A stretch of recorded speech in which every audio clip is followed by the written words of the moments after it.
नमस्कार दोस्तों, स्वागत है आपका न्यूज डिकोडर में। दोस्तों आज हम बात करेंगे एक ऐसे डेवलपमेंट की जो वेस्ट एशिया और साउथ एशिया दोनों के लिए बहुत बड़ी जियोपॉलिटिकल इंपॉर्टेंट रखता है। पिछले 3-4 दिनों से लगातार खबरें आ रही हैं कि अमेरिका एक बार फिर अफगानिस्तान के अंदर एंट्री कर सकता है, खासकर बाग्राम एयरबेस को लेकर। ये वही एयरबेस है जो कभी अमेरिका की अफगानिस्तान प्रेजेंस का सबसे बड़ा सिंबल माना जाता था। लेकिन अब सवाल यह उठता है कि क्या सच में डोनाल्ड ट्रंप अफगानिस्तान में वापस आने वाले हैं और उन्होंने जो खुला वार्निंग दी है उसका क्या मतलब निकालना चाहिए। चलिए डिटेल में समझते हैं। ट्रंप ने अपने एक लेटेस्ट स्टेटमेंट में कहा, अगर अफगानिस्तान बाग्राम एयरबेस को वापस नहीं देता है जिसने इसे बनाया था तो कुछ बुरा हो सकता है। मतलब ट्रंप ने क्लियरली कह दिया है कि बाग्राम एयरबेस पर अमेरिका का हक है क्योंकि इसे अमेरिका ने बनाया था जब 2001 से 2021 तक उनका प्रेजेंस था। अगर तालिबान या अफगानिस्तान इसे रिटर्न नहीं करता तो कंसिक्वेंसेस फेस करने पड़ेंगे। और जब उनसे यह पूछा गया कि क्या इसका मतलब अमेरिकन ट्रूप अफगानिस्तान में वापस जा सकते हैं तो ट्रंप ने इसे डायरेक्टली रिजेक्ट नहीं किया। उन्होंने बस कहा, हमें इस पर अभी बात नहीं करनी चाहिए। इससे एक बात तो समझ आती है, ट्रंप एक तरह से ये हिंट दे रहे हैं कि अमेरिका अफगानिस्तान में अपना दोबारा फुटप्रिंट बनाना चाहता है। लेकिन सबसे पहले यह समझना जरूरी है कि बाग्राम एयरबेस की इंपॉर्टेंट इतनी ज्यादा क्यों है। तो इसका रीजन है लोकेशन। यह अफगानिस्तान के परवान प्रोविंस में कैपिटल काबुल के थोड़ा ऊपर नॉर्थ साइड में सिचुएटेड है। यह एक स्टडीक हब था। Long runway, heavy lift aircraft land करने की capacity, logistic hub, detention and intelligence facility, यहाँ सब कुछ मौजूद थे।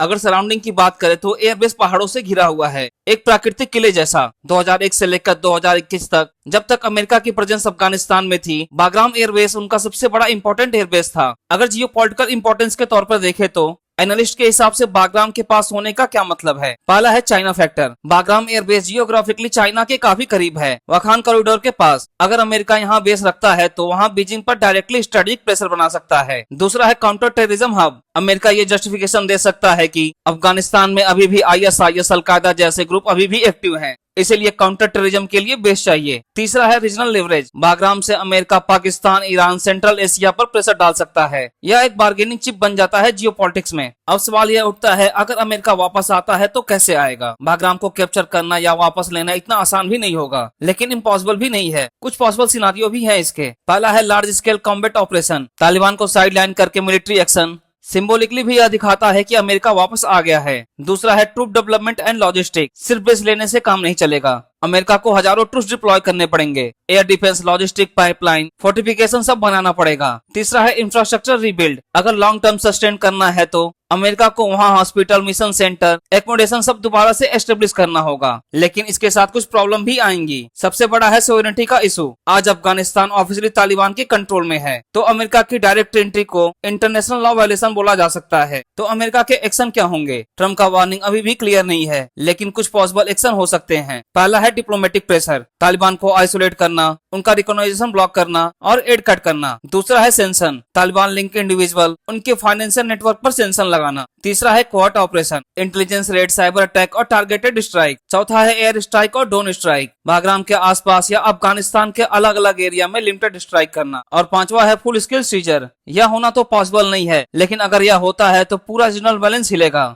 तो इस पूरे इंसिडेंट पर तालिबान का रिस्पांस क्या रहा। तालिबान ऑफिशियल्स ने ट्रंप के स्टेटमेंट को रिजेक्ट कर दिया है। उनका कहना है कि अफगानिस्तान के एयरबेस पर अमेरिका का कोई हक नहीं है और अमेरिका वापस अफगानिस्तान की धरती पे कदम नहीं रख सकता। यह एक क्लियर मैसेज है कि तालिबान भी पब्लिकली बैक डाउन नहीं करने वाला है। दोस्तों अगर ऐसा होता है तो इसके रीजनल इम्प्लीकेशन क्या होंगे। सबसे पहले बात करते हैं चाइना की। इससे बीजिंग एक स्ट्रेटेजिक घेराबंदी की तरह दिखेगा। उनको लगेगा कि अमेरिका उनके बॉर्डर के पास आके उनको घेर रहा है। दूसरी बात करते हैं पाकिस्तान की। पाकिस्तान काफी नर्वस होगा। 2001 के बाद उन्होंने हमेशा कहा है कि अमेरिका की वॉर ऑन टेरर की वजह से उन्हें टेररिज्म फेस करना पड़ा।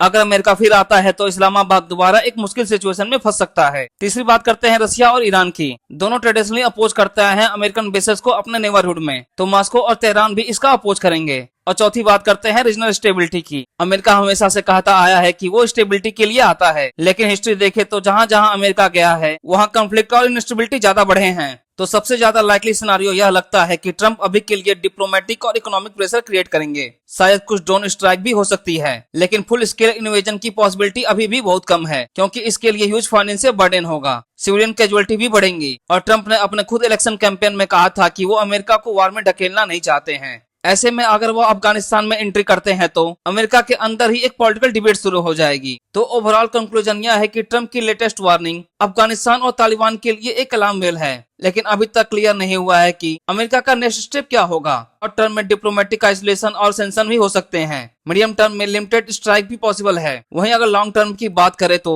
फुल स्केल सीजर बहुत कॉस्टली और पॉलिटिकल रिस्की होगा। फिलहाल तो टाइम ही बताएगा कि ट्रम्प की स्ट्रेटजी एक्चुअल मिलिट्री मूव में बदलेगी या प्रेशर टैक्टिक्स ही रहेगी। हालांकि इस डेवलपमेंट पर आपका क्या मानना है, अपना ओपिनियन हमें कमेंट सेक्शन में जरूर दें और इसी तरह के कंटेंट के लिए हमारे चैनल को सब्सक्राइब करें।